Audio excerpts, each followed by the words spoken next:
Good morning, Irish time at least. Good evening to where you are, Aaron. It's another episode of the Women's National League podcast here on finalwhistle.ie. We are, of course, in World Cup mode at the moment, and Ireland, unfortunately, not going to be part of the last 16, but do still have that one game to play against Nigeria tomorrow morning. We're going to chat with Aaron Clark about all things Ireland, as well as a look at around the grounds and around the various groups in the World Cup. Of course, as we speak, it's Sunday morning as we live broadcast this for the first time.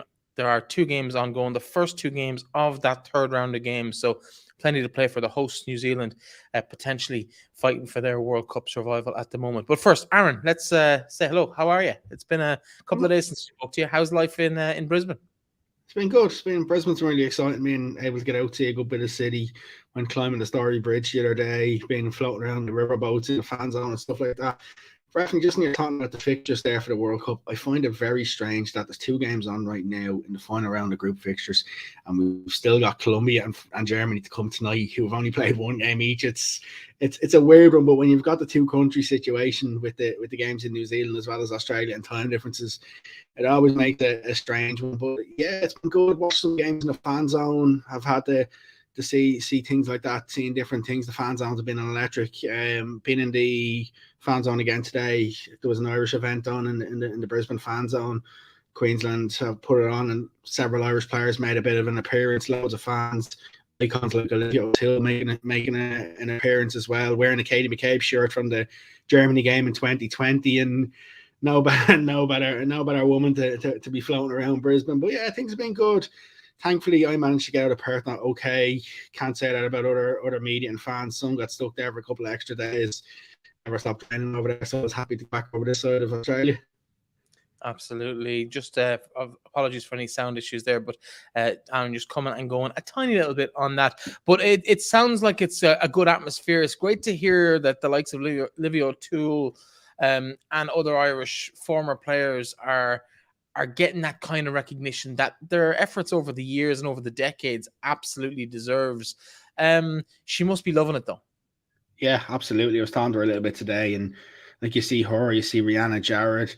The only shame is you don't have someone like an Emma Byrne here. I know she's working for ITV back in the UK, but like people who've paved the way, who've helped us get to where we've got to, because without these sort of players, there would be no World Cup. And I was speaking to Louise Quinn yesterday, and I was sort of saying to her, you're looking back to that photo from 2017 in Liberty Hall, and you're thinking back then changing in airport toilets, giving back tracksuits, no expenses, and now we're on the world stage, albeit the games haven't gone to where or have gone, but massive Irish contingent have travelled with them across the other side of the world just to see them actually play. And like, things like that for me are just they're stuff of dreams, stuff you'd pinch yourself to think that Ireland, at a major competition, albeit with the results not going away, played probably has been the group of death, and it's been a worldwide experience, and I think the players will learn an awful lot from it. Absolutely. Before we get into the Ireland-Nigeria game in 24 hours time, or a little over 24 hours time, those two games, as we mentioned at the moment, it's halftime in both games. We probably get close to full time at the end of the show. Switzerland currently level with New Zealand 0-0 in Dunedin. A draw is enough to put the Swiss through at the top of the group, so they're kind of protecting that. We've been watching the first half here, and it's been kind of cagey from them. New Zealand look most likely to score. They've hit the post, and they've been very, very threatening at times. They need a victory at the way the other game has gone in the group, which is Norway 3-0 up against the Philippines. Hardly surprising given their world rankings, but it's great to see Norway finally realize they're at a World Cup and produce a performance. 3 goals in the opening 45 minutes for them almost guarantees them progression. Now it's just a matter of how the game in Dunedin goes between Switzerland and New Zealand. Can the Kiwis pull it out of the bag there? They do look dangerous. Your thoughts on that so far, Aaron? Yeah, it's in terms of Norway, it's been a bit of a mixed bag in terms of the way stuff has gone. You see Hansen coming out doing the press conference the other day, Hedberg not playing the second game, literally coming off saying she didn't feel right after the anthems. It's just been one of them ones. Then you look at New Zealand's great result against Norway, and then all of a sudden they don't back it up against the Philippines. It's been a strange old group this group has, and like when New Zealand win the first game against Norway, I started thinking, right, New Zealand should come out of the group easy enough, and now they're sort of fighting to stay in it, and it's a tough one. I do see I do see, as you say, now we're going to come through comfortably. The other thing, I can't really see many goals in another game. If we get one goal in that game, that may be the decider. I think that could easily end as a 0-0 draw. Yeah, unfortunately for New Zealand, I think I agree with you. Sophie Roman Haig with the two of the 3 goals for Norway. Caroline Graham Hansen getting the 3rd one in that particular clash. She's the replacement for Helleberg, who also sits out today, not involved in the starting 11 for Norway. There's a big story around that. We haven't quite heard that how that's going to break just yet. Aaron, let's talk about Ireland, Nigeria. It's meaningless in some respects in terms of the competitive nature of the Irish involvement in the World Cup. But Nigeria, of course, have given themselves a lifeline. They could progress to the last 16. Can Ireland upset that hope for Nigeria? Or are we looking at a confident Nigerian side fresh off that victory during the week that'll put 3 defeats on Ireland's record at this World Cup? I got to watch that Nigeria and Australia game the other day. I just landed back in Brisbane a couple of hours earlier, picked up a ticket, and what an occasion it was. Nigeria are full value for the win. You could see how much they frustrated the Australians. And the funny thing that I look back to is the Australians were sort of giving out about time wasting, and it's pretty much exactly what they've done against Ireland. And I think Nigeria will go into the Ireland game full of confidence. The result against Canada as well for them was massive. Like, the one thing I have said, Breifne, a number of times is that I don't feel Nigeria's ranking is fair. Same way you mentioned earlier about Morocco, the world ranking places between them. I don't think the African team's world rankings is really fair because of the fact that they don't play an awful lot of games outside of Africa, so they're not playing higher ranked teams, so their rankings are always going to be a little bit unfair to where they should be. And I think we're seeing that with Nigeria. They have some really quality players in the side. It's not going to be an easy game for them. It's going to be extremely difficult. I think I can't see, based off everything I've seen so far, I can't really see Ireland making many changes either. I think there might be 1, maybe 2 changes max. I think Vera will go strong and she'll try and finish out with 3 points. The Australians are sort of hoping that Ireland will do them a favour, because even if the Australians draw with Canada and Nigeria pick up anything against us, the Australians could be out of the group, especially having beaten us on the opening day. It's sort of a bit of a conundrum where we hold some of the keys to the cards. Like, to think that Nigeria, if they get a positive result against Ireland, could potentially top the group is mad as well. And like, it's been a weirdo group. I do expect a bit of a response from the girls. Like, you look, the first game, a great last 20 minutes. Second game, great first 45 minutes.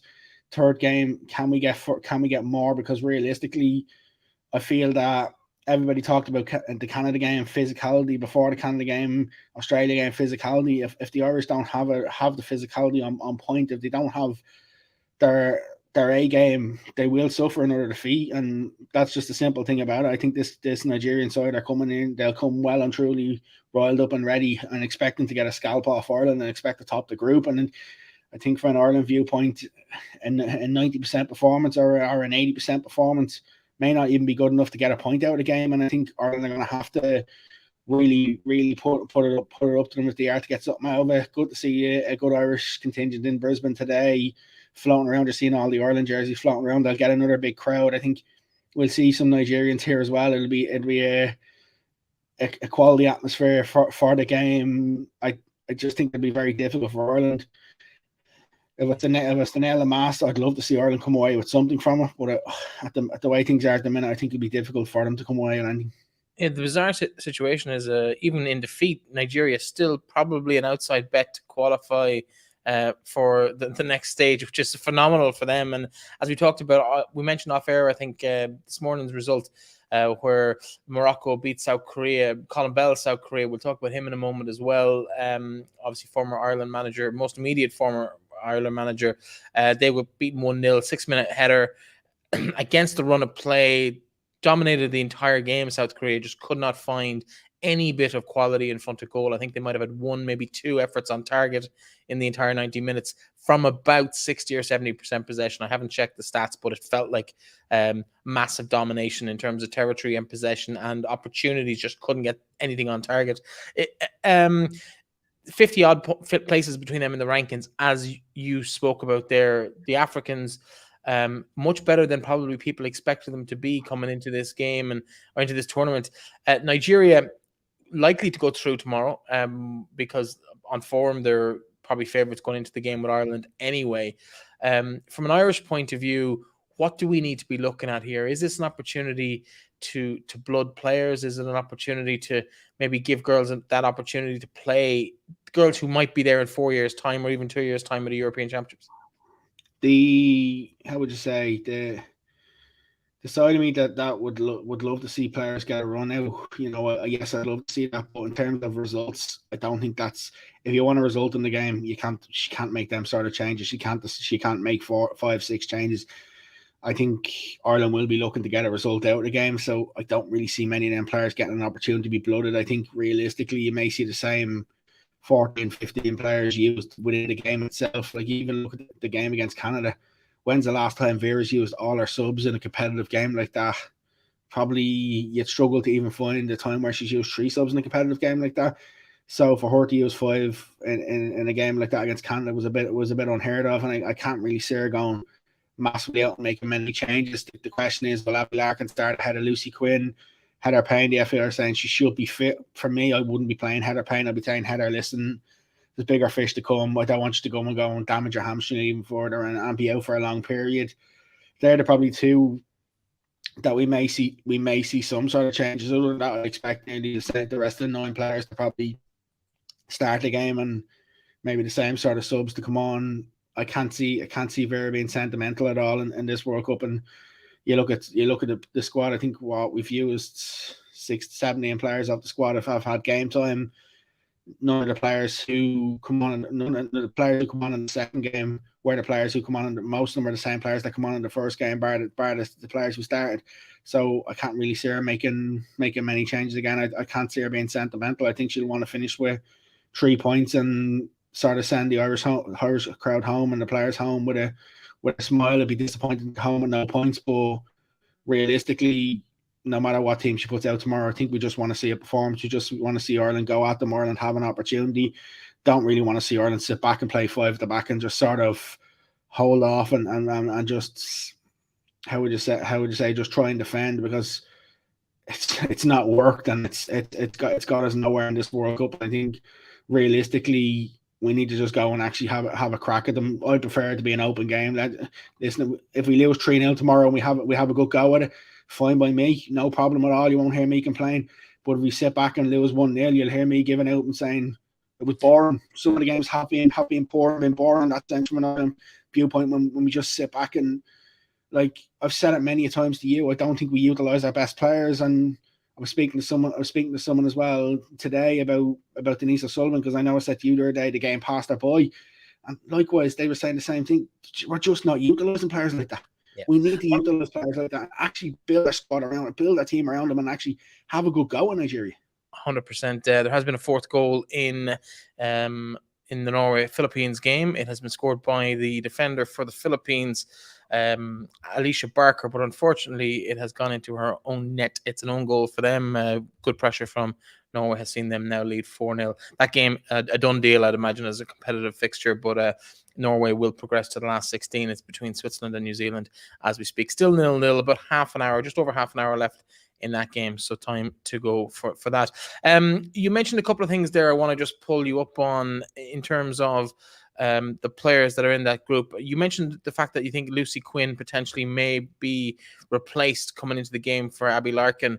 In reality, has that been I think Lucy Quinn has been probably our brightest attacker going forward in the stages she has played. Norway have a penalty, by the way. It's going to be probably 5-0 here in a minute. But the question is about Lucy Quinn.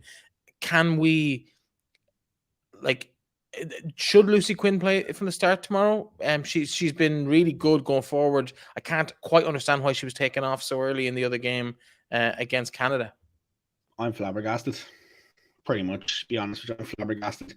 I have the same opinion as you. I couldn't understand why the substitute was made, especially considering they'd scored just before halftime. The biggest thing about the likes of the Canadians in terms of the teams we played this group, we've been out hustled, out muscled off the ball too much. There's too many times where we'd sort of put the ball, pass it into touch and things like that, silly mistakes. And I was surprised, Lucy, because she was decent. She was getting up and down the flanks. Like on another day, her cross into the box for Kyra Caruso, it's a goal. Although we do score from the corner, I thought she was dangerous out on the right flank.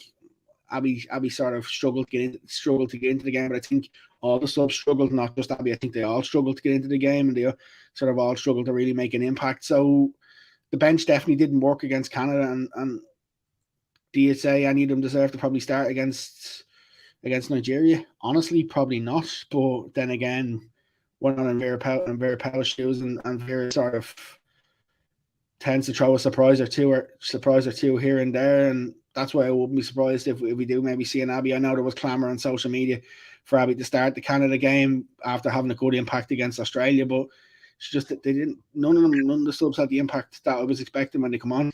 Let's talk about that for a second, because I'm not so sure she had as big an impact as social media potentially thought she was. I, for one, thought Lucy Quinn was a much better addition to the side in the first game than Abby was. I get that there's the clamour for the story of the youngster coming in, but I just think Lucy Quinn brings more to the table. We saw a lot of loose passes from Abby as well, in that, no, she didn't play badly, but it was just a bit careless at times and a little bit just off the pace, I thought. But the problem is Breifne, how many Ireland players are actually fully on the pace? That's the problem, and I think we've sort of had the conversation about were they a little bit undercooked coming into this World Cup. Like, the gap between take away the three that are based in America, the rest that sort of finished their seasons quite early and started building up into it, and the sharpness probably hasn't been where it should have been, and that's probably played a little bit of impact. But I agree with you. I thought Lucy was better of the two when she won against Australia, and I thought Lucy was decent against Canada as well. And like, I was really surprised to see that change happening. And the only question you would sort of have is why. What you'd love to know the actual reason behind sort of why it was made bang on half time. But then again, you sort of look, and the question you sort of have to say is, should you maybe held off that change, seeing straight away that Canada are bringing on so many caps at half time, and with the likes of Sinclair coming on and sort of said, okay, let's hold off a minute. Let's see if we can get 5-10 minutes, just settle into the game. Then we might make a change or two here and there. But even the fact that she made all 5 subs by the 65th minute is also very surprising, because that never happens with Vera. And that's probably one of the other shocks that a lot of people were surprised about. And there's a lot of tactical and gameplay stuff you'd sort of question. Like, the fact that she made the 5 subs by the 65th minute, but still played with the back 5 until 5 minutes to go, and then threw Louise Quinn up top. Like, that seems to be plan B every time. That tactic just hasn't worked. Yeah, it's never worked. Let's talk for a minute about Vera herself, because there's a story I suppose on the RT website this morning about the fact that she has spoken to the media about the fact that she's not got a contract past next month, the end of the World Cup. Has she become the last person to realize that the writing's on the wall? This is how Irish organizations work. Nobody's talking to the media means there's probably not good news from the FAI for Vera when it comes to the extension here. Has she lost the backing of the FAI without them having spoken about it, or even maybe the players themselves? Because we've seen, I know Katie McCabe was asked kind of about it at the last press conference before they came away. She wasn't very... I wouldn't say she wasn't gushing about her support of Vera. She kind of, reading between the lines, it would seem that she potentially didn't have the full support of Katie or maybe some of the squad. Yeah, that's the impression that we seem to be getting at the minute. And like, I know the contract talks were put on hold, and Jonathan Hill sort of saying that there'll be a review after the World Cup, and then they'll make a decision after that. But if they wanted to give her a new contract, she's not getting an extension. If they wanted to give her a new contract, they'd have given it to her long before now, and they'd have had it signed, sealed, and delivered. I think realistically, the nail on the coffin could have been the last Athletic article, sort of to say, okay, listen, maybe we just need to have a review. Like, as you said, is cutting ties maybe the best option? Start it afresh. But the only thing I will say is, and like, I've had my gripes when it comes to Vera, but there's no ready-made replacement. That's the only thing. It's sort of a case of if they let Vera go, are they going to go with an interim manager for the first couple of Nations League games while they sort of assess the situation? Because there's not really a long time between the Northern Ireland and Hungary game and finishing the World Cup and sort of doing that review and stuff like that. So I think from an FAI viewpoint, they'll probably have to move quickly, no matter what. They'll have to move quickly and sort of get things out and get things done and get things started moving. But like the KD one was sort of the first public eye where we seen the cracks sort of started to appear. And like I know KD walked away from that press conference quite frustrated because nobody really talked football. But based off what happened in the day previous, it was to be expected. And I think Vera's definitely taking a lot of strain from the last couple of months. You can see she is under massive pressure, and you're right in what you say in terms of a foreign manager probably doesn't read the writing on the wall the way some Irish people would read it, and it'd be really difficult to see her staying on past the World Cup. And I sort of expect something to probably come quick enough after it to say, listen, maybe they're going to move on. But like, who would you bring in? That's the question that.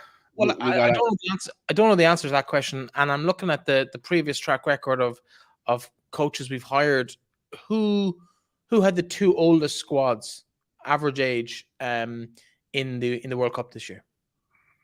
Probably Korea and Ireland. Yeah, top two. Korea top, us second. Two managers, Colin Bell and Vera Pauw. Two managers who have kind of proven that they're not that interested in development. They're only interested in this week or this month or the next squad based on the age of the players they've brought. That's who we've appointed the last two times.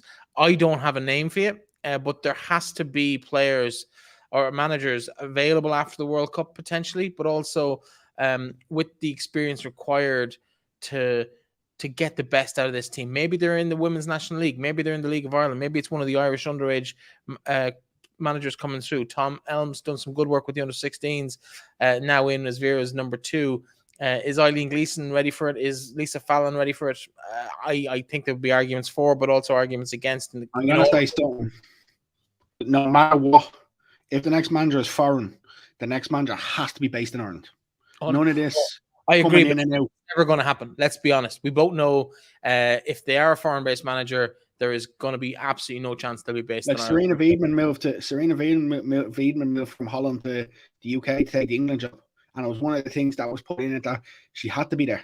And for me, it should be a non-negotiable, and it should be part of. If it means we have to go with someone who's been in the League of Ireland, so, even men's or women's, then so be it if they have the qualifications, because that's the only way you're going to. I think realistically, you're right in what you're saying. We're going to have to develop the pathways. We're going to have to develop the underage structures. The only one thing I will say is, in terms of Colin Bell, the one credit I'll give Colin Bell is Colin Bell knew absolutely every player in the league, their name, their position, their club. He would meet with every club manager. He'd wreck the club's managers' heads to meet with them regularly to discuss players. And whereas with the likes of Vera, I think there's a massive disconnect between the National League clubs and the home-based sessions and the senior national team. And I think realistically that bridge has to be that gap has to be closed, because they need to be all working on the same hymn sheet. They all need to be working together. And like the problem here, not the problem, the big thing here is that we've got an opportunity off the back of this World Cup to grow the game in the country. There's no doubt there'll be more government funding coming down the line. There'll be more sponsorship opportunities and things like that. But unless we have all the ducks in a row with all the stakeholders in terms of Irish football, this opportunity and this golden chance may just pass us over, and we could be having the same conversation 10 years down the line where nothing has really progressed. And that's a concern of mine. Yeah, I think so. But I think it's very hard for the FAI to insist on a foreign-based coach moving here when our CEO hasn't completely moved to that's a problem as well, Ireland as well. So I'm not going to get into slagging off Jonathan Hill. I think he's done a reasonably good job in the time he's been here, but I think he needs to be based in Ireland, and he hasn't so far, I believe, has not done so. Other games, before we kind of forget about everything and go down some rabbit holes here, any other games caught your eyes over the last few days? There's been some really, really exciting victories. Morocco had a great win yesterday. You could see how much it meant to them as well. Yeah, they had a good win. Jamaica's win was, for me, it was very good as well. Watched the last half of that in the fan zone last night. Really, really, really enjoyed Brazil and France. Thought it was a great atmosphere. Took me so long to get into the stadium last night because I had to get through all the Brazilian carnivals that were happening outside the stadium in Brisbane. Flocks upon flocks of Brazilians unbelievable to see. I know she barely touched the ball, but to actually see be there when Marta steps foot on the pitch. Wendy Renard was brilliant for France as well. I thought the French side were very good last night. I enjoyed that game. Obviously the heartbreak of the England game with Kira Walsh. Thankfully, it isn't an ACL injury. Watched that in the fan zone in Brisbane. It was absolutely packed. It's great atmosphere when Lauren James scored early on. England haven't really sort of motored. I think if they'd have had the likes of Fran Kirby, Leah Williamson, maybe they might have sailed through this World Cup, and they're just sort of tiptoeing along the way. And I'm really interested to see when they get to the knockout stage if they can step things up. But the next week of games is going to be where the fun starts, where a lot of teams will be do or die. The great thing is a lot of groups still have a lot to play for. There is some teams eliminated, but we don't. The best thing is not every group we know who the top two straight away is going to be, and I think that's the good thing. It was probably a bit of a worry when we went into a World Cup where there was 32 teams that your concern would be the bottom two would be knocked out straight away, and the top two would sort of make themselves known. And there's a lot of groups where we still don't know what's going to happen. Like you look in the France group. Well, let's go group by group quickly. We might spend a minute or two on each group, just chat through the different permutations. We've talked enough about A and B. That's the one that's happening at the moment. Norway 5-0 up in their game. They're effectively through. Philippines are not going to come back from that. Still nil with 28 minutes to play. Can we just skip Group C, because Group C is the one group where the top two are Spain and Japan are. Let's get it out of the way. We've got Spain, Japan. They're already through. It's they do meet later in the week. They meet 31st of July. That is Monday. Before the Ireland game, and they will just decide top and second in that group. Costa Rica and Zambia, nothing to play for. Really disappointed with Zambia, considering what they've shown. As one of the dark horses, and they've been beaten 5-0 twice now, so we won't talk about your predictive skills on that one. Into Group D, England, of course, they will play second place if they do finish top of that group, which will be expected. They play second place in the Irish group, so plenty of interest there, maybe for the Nigerians or potentially for Canada or Australia, whoever happens to come through that. I think in this group, Haiti aren't even out. Like Haiti beat Denmark. There's a chance that they got an outside chance they can still get there. Like, and if England beat China, like, I do think England will top this group, and I think England will come through the China game probably 1-0 again. Yeah, maybe. I think England will win it. China, will they manage to scrape something out of that, or are we looking at Denmark coming through? Denmark have been impressive as far as I'm concerned so far, without actually really threatening to score that much. They should have scored against. They should have scored against England. There's no two ways about it. They should have scored against them. They're probably disappointed in the fact that it was a 1-0 game. Second place in this group could end up playing Nigeria, so it might actually be a nice group to finish second in. You know what's funny? You know where that Nigeria game be played, don't you? If Nigeria top the group, is it in Sydney? The Olympic Stadium in Sydney. It could have. Where the Australians, it was all lined up for Australia to be in the Olympic Stadium again in the last 16, and now it looks like Australia are sort of hoping, needing a win to even potentially make the last 16. Yeah, and hoping that Ireland do them a favour to get back in the top of the group. The only thing is just on that one, Sam Kerr has declared that she is fit to play in that last group game against Canada, which is massive for them. That's awful nice of her, but no, it's good for Australia to come out. I think they have had a poor runner luck with the likes of Fowler and Kerr both missing the last game, and I think it's been unfortunate for them. But let's see what happens in the coming weeks, because I think it's going to be interesting to keep an eye on that as it gets closer and closer to tomorrow, and how whether they'll get through that group or not, and then obviously possibly England in the last 16. Not an ideal situation for them to be in. Group E, USA, Netherlands. Everyone surprised by the USA failing to beat the Netherlands last week. Great result for Holland. How is it going to pan out though? Now they both play the bottom two sides. Can either Portugal or Vietnam pull off a surprise? I have a feeling that the Netherlands maybe Vietnam by more than the USA will be Portugal by, and if that's the case, then if they can overturn that two goal swing, the USA could be coming to Australia instead of being staying in New Zealand for the moment, and a bit of an adjustment for them. I'd say USA. I'd say the Dutch are probably favourites to finish top of this group, just based off the fact that the USA only beat Vietnam 3-0. Yeah, it's going to be interesting to see how that pans out. The USA won't be used to not topping groups at the World Cup, but it's great to see all of these teams getting closer and closer. So, like, the mid-range teams are able to beat teams that are, I suppose, in theory, 5 or 6, 10 seeds higher than them in games. And you don't quite know what you're going to get in games where maybe 4 years ago, 8 years ago, 12 years ago, you could nearly predict with fairly accurate level of certainty who was going to win games and who's going to come through each group. Back then, you were trying to predict the goal difference more than anything. Whereas now you're sort of like, oh, what's that going to be?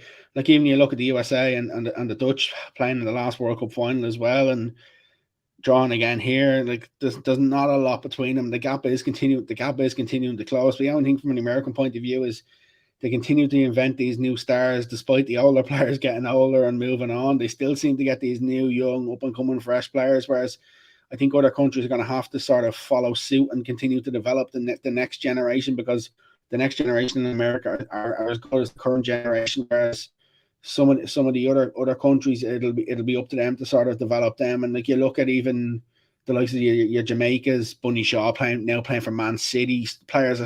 More and more players are actually going to bigger and bigger clubs, which is probably helping the smaller countries. Yeah, Group F, as we move on to it, France and Jamaica have given themselves a good chance of progressing from this group, but Brazil, plenty to say in that discussion just yet. Panama, of course, out of the competition now. They're in the same situation as Ireland, just can't catch the top two. Your thoughts on this? The fixtures, they take place on Wednesday morning. Jamaica play Brazil. Winners will be in the last 16. France, more than likely, will be with them, barring an absolute collapse against Panama. This is my next game after the Ireland game. Actually, I'm going to France and Panama in Sydney. Actually, in the Allianz Arena. Looking forward to that as well. I think France will easily top the group. France will win and top the group. The problem is Jamaica, can they pull off another big shock like they did against France, against Brazil, and get a point? I think it'll be really difficult for them to get something out of Brazilian games. I think Brazil will be hurting a little bit from last night. I would still fancy Brazil to come through this group and finish in second. But even for Jamaica to get 4 points in a World Cup, like, even if they don't pick up anything against Brazil, what an unbelievable achievement! And they've been great to watch. The fans have been great, and I think we'll see France and Brazil in the last 16. Absolutely, I tend to agree with you. I think Brazil just a little bit of quality, and they still have match winners like Marta still floating around that can contribute. Maybe not full 90 minutes, but definitely the experience to find a goal or two when they need it most. And Jamaica, if they get through, it will be a phenomenal story up there with Cool Runnings. But I think at the moment it's the more likely that the two more established sides will progress to the knockout stages. Group G, of course, Sweden, Italy, South Africa, and Argentina. Sweden top the group at the moment, have secured their passage through, but it's just a matter of whether Italy can bridge that goal difference divide, but I can't see it happening. It's a 10 goals. Breifne, they absolutely blitzed them last night. Sweden blitzed Italy. It was mesmerising. At one stage, it was 0-0, and you look away for a couple of minutes, it's 3-0. It was just as if they could score as many as they wanted when they wanted. The Swedes just looked brilliant, and it's sort of glimpses of what Sweden showed in the World Cup qualifying group with Ireland when they played some of the other sides. They were just brilliant to watch. Blackstenius up front, very good. Like, they're a really good side, and I think they'll come through that group easy enough on top. And once they do, nobody will really want to play them as the knockout stages start. Yeah, no, they look dangerous. They look like they can score at will. Like, I think Italy will come through in second, comfortable enough. The fixture, of course, as you can see, they play South Africa in Wellington on Wednesday. So interesting to see how that pans out for them. In terms of Group H, this is the one we spoke about earlier in the show. Germany and Colombia, still only the one game played yet. Nobody in or out of this group officially. It's all very early stages for these teams as we look at other teams seeing their tournament officially and competitively but also in practical terms come to an end. Now Germany only played their second game in just over an hour's time. Yeah, I think it's mad the fact that the other teams are starting, but I understand just because of the fact of New Zealand based due to timings that they have to take place early. But I suspect Germany will beat Colombia handy enough tonight. And then the question for the last round of games from a Germany viewpoint is: do they go weak? Do they go strong? Do they give South Korea a chance if they go weak of pulling off a victory? And then you know realistically you're sort of looking at what's going on. I'd say South Korea are actually South Korea are out because the fact that Morocco and Colombia will play each other in the last game and one of them is going to go to 4 points. So South Korea are actually out. So realistically, it's just going to be a case of who's going to finish second behind Germany, I think. Yeah. Who would you put your money on for? Would you put it on Morocco purely based on the preseason or the pre-tournament friendly with Colombia from an Irish point of view? Listen, I'd love to see Colombia knocked out, but I think Colombia probably should come through this and set up a berth in the last 16. But I don't think it'd be easy if they start the shenanigans and it's a physical game. I expect the Moroccans to step up and be as physical as them and sort of make it a dog-eat-dog affair. And I don't think there'll be a lot between the two sides. Absolutely. Let's take a quick look at some of the statistics across the competition so far. We have the top scorers in the World Cup this evening. Amanda Ilsted is top with her hat-trick in the opening day of the season, or in the opening last night, was it? She hit a hat-trick. But she scored 3 goals so far. Ari Borges of Brazil teetering on the edge of being knocked out of the tournament, but 3 goals for her as well. We also have 2 at the moment for Sophie Romain Haag. She has scored 2 today. There's still an opportunity for her to get 3, and you wouldn't rule it out based on how that game is going. 5-0 at the moment to Norway against the Philippines. Plenty of recognizable names there as well. Alexandra Popp, Sophia Smith. I tipped her to be very impressive at this tournament. We haven't quite seen her light up the World Cup just yet, but still 2 goals from her, not a bad trick. Lindsay Horan, 2-headed goals from her as well. In terms of the keeper, it's Horan, not Horan. The Americans got mad when we know they're wrong. We've had a couple of clean sheets now from a number of players across the World Cup so far. Of those who've kept 2, you can see 5 names there at the top of that table. Gail Talman obviously in action at the moment. Switzerland have not kept 2 clean sheets. Yeah, absolutely. Then that's the reality. And even you see some of these ones. There's only maybe played 1 game. The Colombian keeper in there, the German keeper in there as well. So we've 7 players who haven't conceded a goal at the World Cup yet. That's a big achievement for some of these teams. Cards, a couple of dismissals. I think we've had 3 red cards, 4 red cards. That red card for China, I don't know if you've seen it. No, it's absolutely horrific. Never. Catches are just below the knee. Referee initially gave a yellow card, but then VAR were like, no, red card.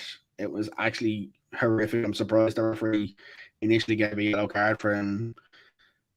Oh, actually, I think I may have seen it actually the other day. Yeah, not a good one. Not a good look either. Still 5-0 to the Philippines, or sorry, not to the Philippines, to Norway in their competition.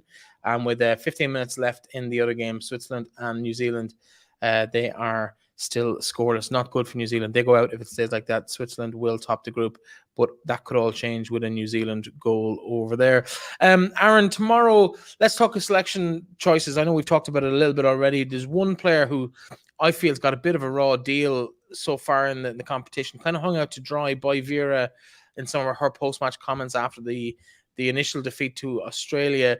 Marissa Shiva, obviously she's playing with Washington Spirit. They're, I think, second in the NWSL at the moment. She's featured in most games for that side, so maybe not quite a nailed-on starter, but definitely one of the players who gets called on regularly off the bench or maybe coming in to start the odd game here or there.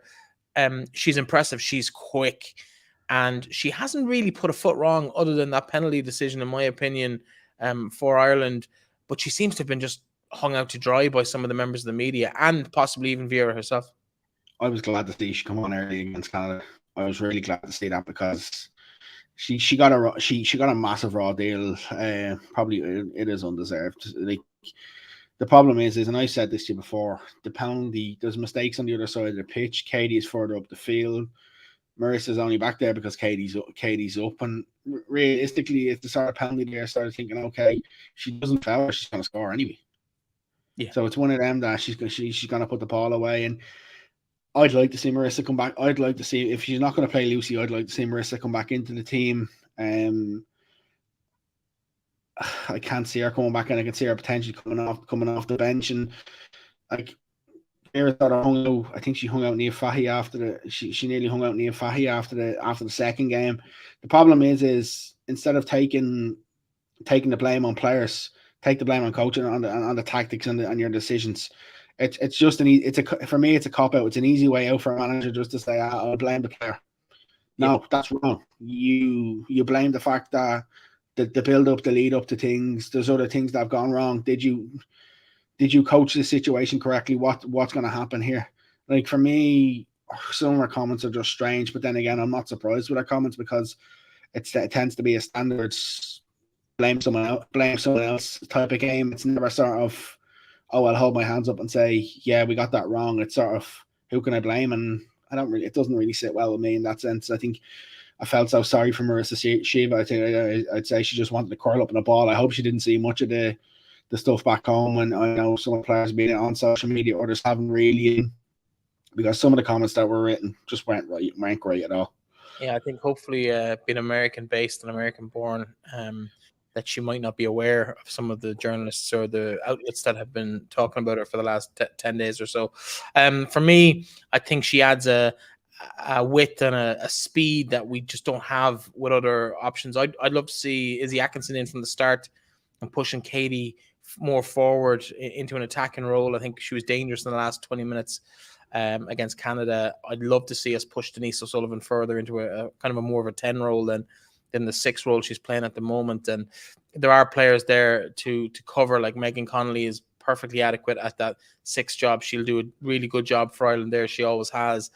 With players to come in behind, Claire O'Riordan could easily come in at centre half for Ireland, and others. So there's, but like the thing is, the decision to play Megan Connolly, I heard that this was happening, that Connolly was going to play centre back before the squad had even, before the first World Cup warm up game had even happened. So, like, for me, it's sort of a strange one that Vera's intent, and that's the way she's going to go. Like, Megan is not a centre back. Megan will try to do you a job there, but like, you look at the second goal against Canada. Megan and Niamh, she just got through the two. Leon just got through the two of them.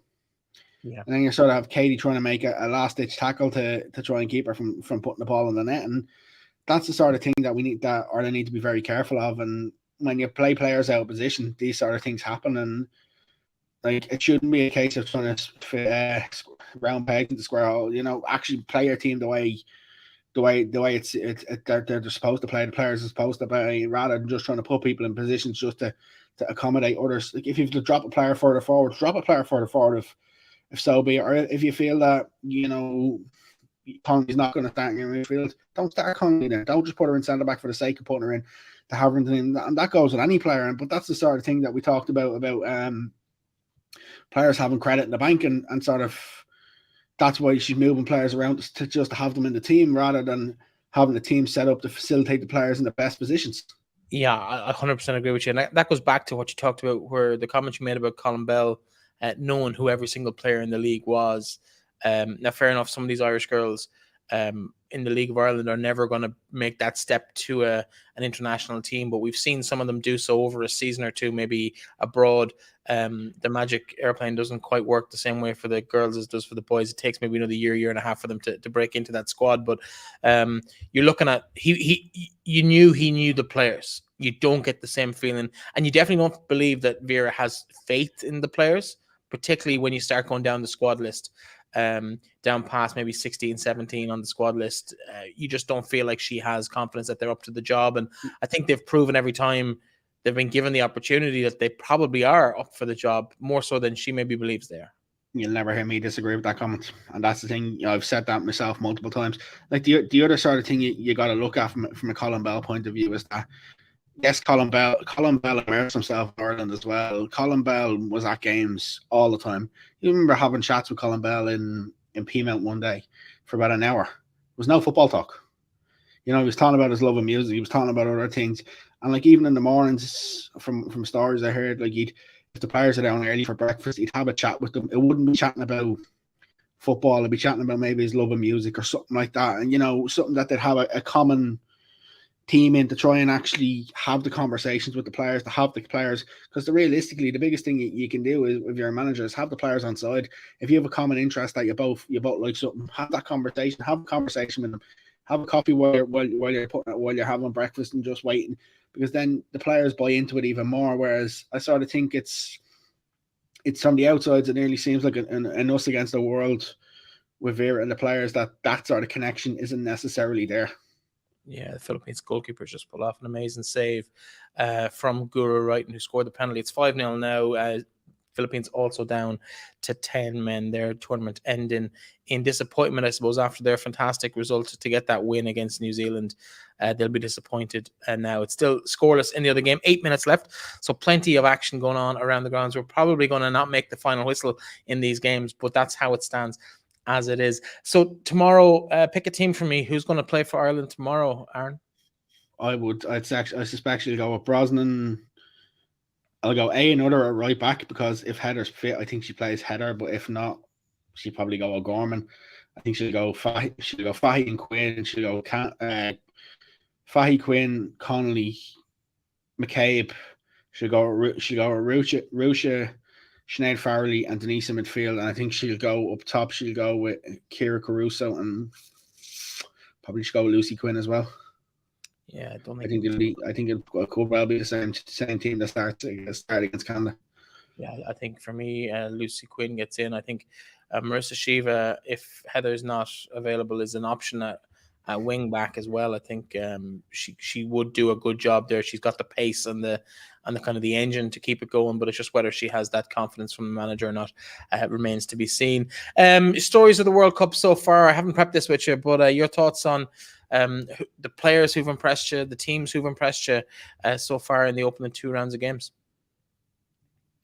Good question. Obviously, Nigeria massively impressed me. The performance against Australia in Brisbane will probably go down as one of the performances of the World Cup. I know you've talked about the Philippines beating New Zealand, but for the Australia one, the fact that Nigeria were 3-1 up. The best part for me was the Australians to my side were absolutely losing themselves in the game. It was one of them. I think overall, if I was to reflect on an Irish story viewpoint, I think just the fans, the support, the way the team have been given the support by the fans has probably been something that's been eye-opening. I know some players say they expected it, but I didn't expect the sort of crowds that we're seeing.